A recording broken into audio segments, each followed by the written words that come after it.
Security is one of those kinds of areas that is self-evident in the fact that there are going to be different incursions that may occur on your network. And so it's important as a security professional to understand the kinds of attacks and the kinds of attackers that you can expect to have to deal with. The old adage goes, know your enemy. In knowing your enemy, the first thing you have to do is understand a little bit about what motivates the type of people that we're talking about to become network attackers. And so we're going to talk about people and motivations in this next segment. Have you ever wondered why hackers do what they do? What motivates them to engage in these largely illegal activities? Well, the reasons are as different as the people doing them. And we actually want to cover a little bit of that in this segment. One thing that's often a factor is what's called hacktivism or political agendas. There is some item or aspect that they feel passionate about, and they want to promote that either by posting something illegally on a website or perhaps attacking someone with a different point of view. Really doesn't matter, but it's the agenda that's important to them. Another is a sense of personal accomplishment. Just being able to breach a well-protected network can bring a sense of personal accomplishment, and that's another factor that you could certainly take into account. For others, it's just seeing if something is possible. It's akin to, is that door really locked, or something to that effect. For others, it's thrill seekers. You know these kind of people, the adrenaline junkies that want to be able to jump off the bridge with a bungee cord. Kind of a network version of that. Just the thrill of doing something illegal. For instance, if you come to a sign that says wet paint, do you actually touch it? I bet you do. Same idea. For some, it's just idle curiosity, just wanting to see if they want to do it or not. And more to the point, there can be peer recognition involved. If you remember the movie The Matrix, when Neo and Trinity first meet, he recognizes her as a very famous hacker that actually compromised the Internal Revenue Service's database system. And that's how it works in the hacker community. When someone accomplishes something like that, it actually gives them a great deal of notoriety. For some, it's actually theft of information, theft of credit cards, trade secrets, sensitive information, and usually that's considered malicious intent. And then finally, there's revenge. An employee that's been terminated, perhaps a contractor that wasn't paid on time, and the whole goal is to be able to get back at the people in some form or fashion. I actually worked with an individual one time that was referring to his previous company and made the statement that if they didn't pay him, he was going to log back into their systems and shut down their entire network. Now, honestly, I don't know whether he did that or not. I hope he didn't. But the fact's the same. Sometimes people want to take revenge. Now, not all of these reasons are exhaustive. There's certainly a wide variety of other reasons, but this kind of gives you an idea that not all hackers are created equal. Now that you understand a little bit more about the types of people and the characteristics and motivations of potential attackers, now we want to concentrate actually on specific types of attackers that you're going to encounter from a network security standpoint.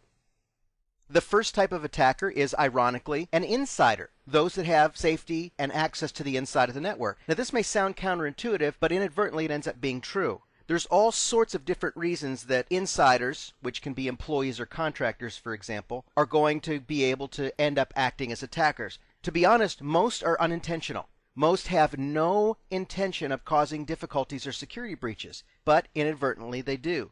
It can be caused by a lot of different things. It can be new or inexperienced network administrators. It could be that a network user has a laptop and in the course of using it at home, they've picked up a virus and they bring it back in and ended up infecting the entire network. There can also be unsecured equipment.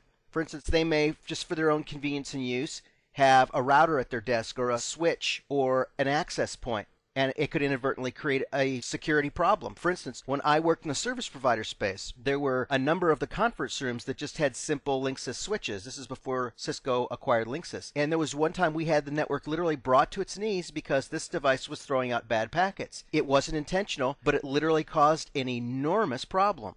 Now, having said that, some attacks are deliberate, and with the network from an internal standpoint being largely unprotected, it can be a fertile ground for these sorts of things. There can be release of sensitive data, there can be deliberate fraud, and deliberate theft. So keep in mind, insiders are often going to be a source of trouble when it comes to network attacks.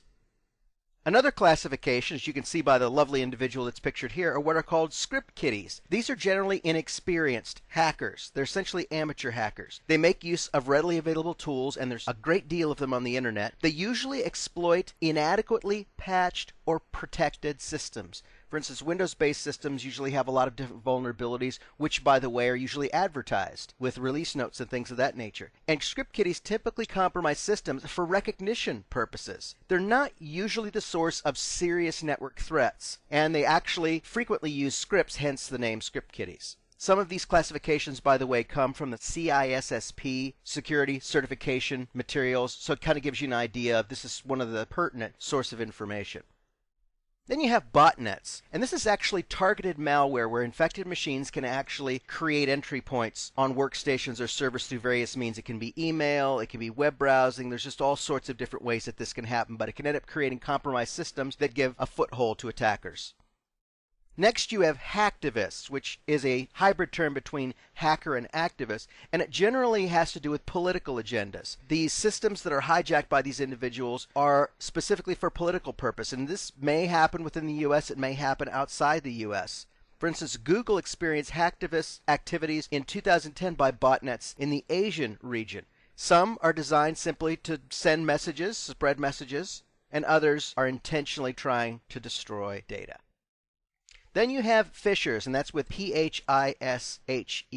And this just has to do with information compromise. You see here, if it sounds too good to be true, then it probably is. This can come in the form of emails, websites, and all sorts of things. But specifically, these are crafted attempts to get user credentials for the purpose of stealing information. And many times it's targeting credit card or bank account information. Instant messaging is also another area where this can happen. So beware of phishers. Then you have outsiders, sometimes referred to as hackers. They don't possess legitimate access of any kind to the system that they're targeting. They're not part of the organization being attacked, and they in fact may be malicious. Now keep in mind the term hacker used to be a very neutral term, but now you actually have very negative terms associated with it. And there are several types of hackers. For instance, there's the white hat hacker. This is someone that's legally sanctioned, that the organization knows about, and has probably been hired to be able to show security penetration issues. Then you have black hat hackers. These are the ones that are trying to genuinely compromise systems, destroy data, and steal information. And then you have gray hat hackers. They are not specifically sanctioned, but they're simply trying to show an organization that they have vulnerabilities. It's kind of a scary area to be in because you could still end up in trouble because of it. So, hackers.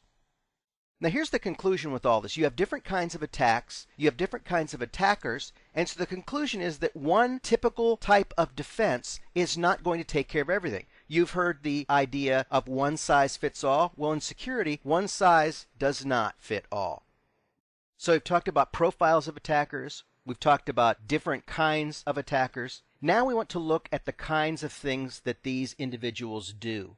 The types of threats and the types of attacks. These are general in nature. We'll actually look at some more specific things, for instance, layer 2 versus layer 3 attacks later. But these are some things that you can actually look at that are typical of many attacks.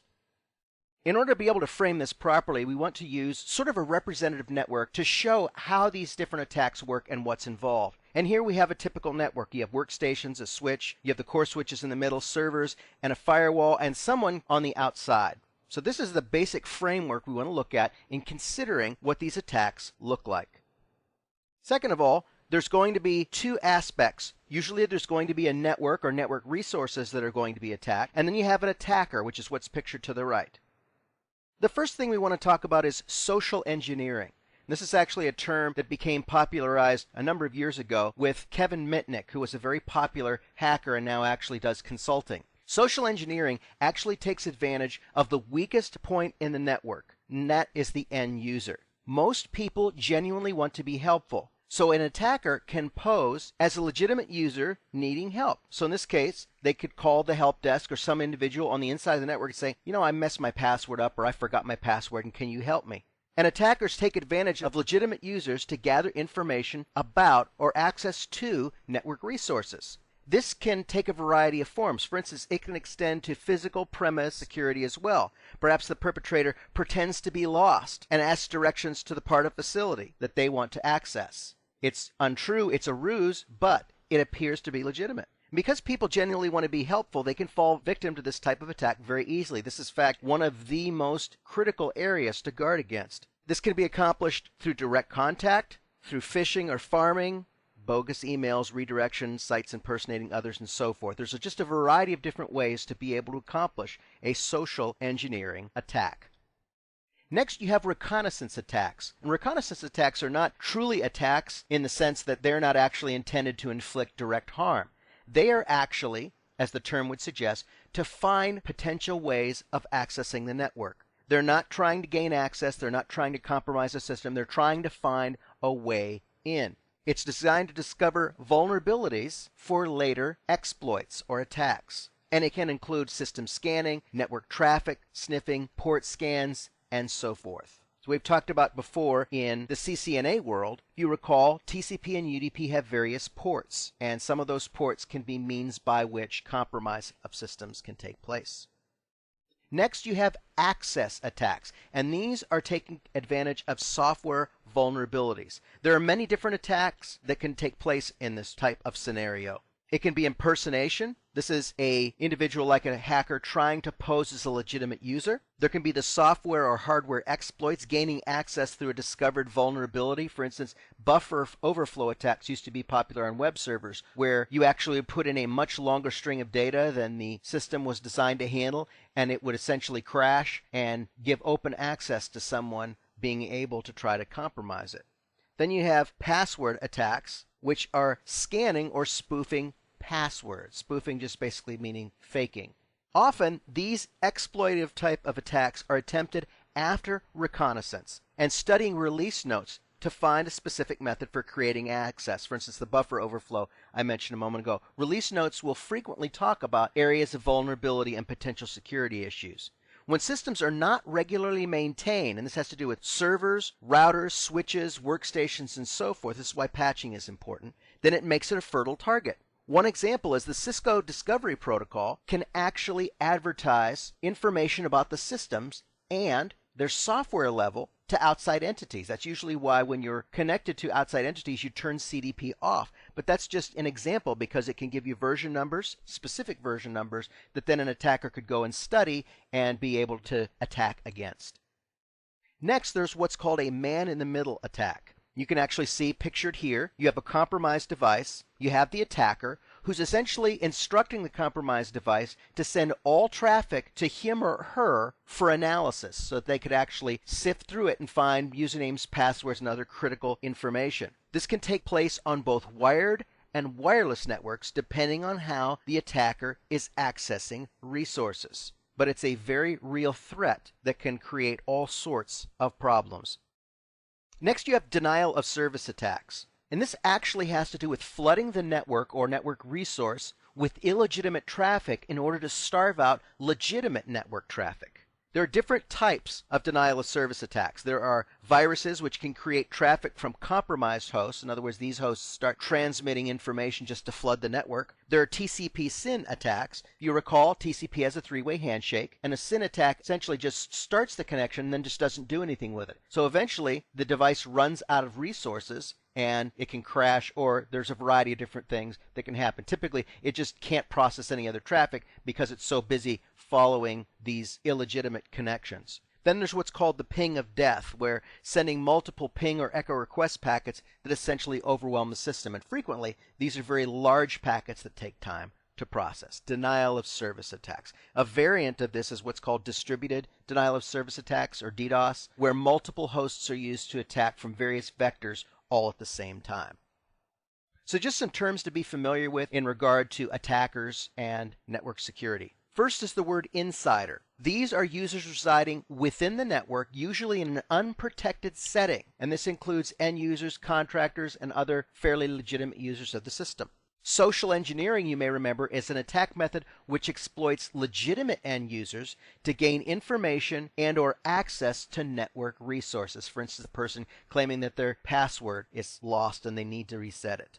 Reconnaissance attacks, these are attack methods by which information is gathered in order to compromise a system. You can actually call it, for instance, a fact-finding mission. The man-in-the-middle attack is this an attack in which the perpetrator or attacker inserts themselves into the network data flow in order to gather, sniff, and analyze data. And then finally, you have denial of service attacks. This is an attack in which network resources are overwhelmed by bogus traffic, starving legitimate traffic and legitimate users. This can give you a much better and more panoramic view of attacks and attackers, which we'll flesh out a little bit more later when we talk about Layer 2 and Layer 3 attacks.